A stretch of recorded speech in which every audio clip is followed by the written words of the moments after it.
लग्ना अगोदर एका तरुण मुलासोबत रोशनीचे प्रेम होते, पण नंतर तिचे लग्न दुसरीकडे ठरले.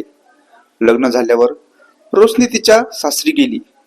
1 महिन्यानंतर ती जेव्हा माहेरी आली होती तेव्हा रोशनी माहेरी आली आणि लगेच तिच्या प्रियकराला भेटायला गेली.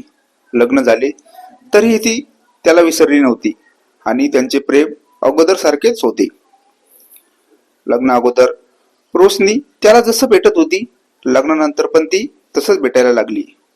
रोशनी तिच्या नवऱ्याला चीट करत होती आणि तिच्या प्रियकरासोबत काही ना काही बहाणा करून ती तिच्या माहेरी जात होती. कधी कधी तर माहेरी जात आहे असं सांगून ती 2-2 दिवस तिच्या प्रियकरासोबत बाहेर राहत होती.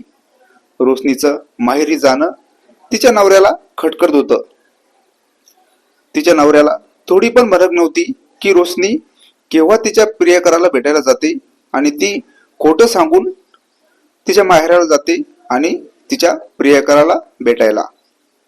एकदा तर ती न सांगता गेली होती आणि नवरा पण तिच्या मागे तिला न सांगता गेला होता. त्याने बघितले की ती एका तरुण मुलासोबत एका बाईकवरून जात होती. रोशनीचा नवरा त्यांच्या मागे होता. पूर्ण कथा ऐकण्यासाठी खालील लिंकवर क्लिक करा आणि पूर्ण कथा ऐका. मित्रांनो, आमच्या चॅनलला पण सबस्क्राईब करा. धन्यवाद.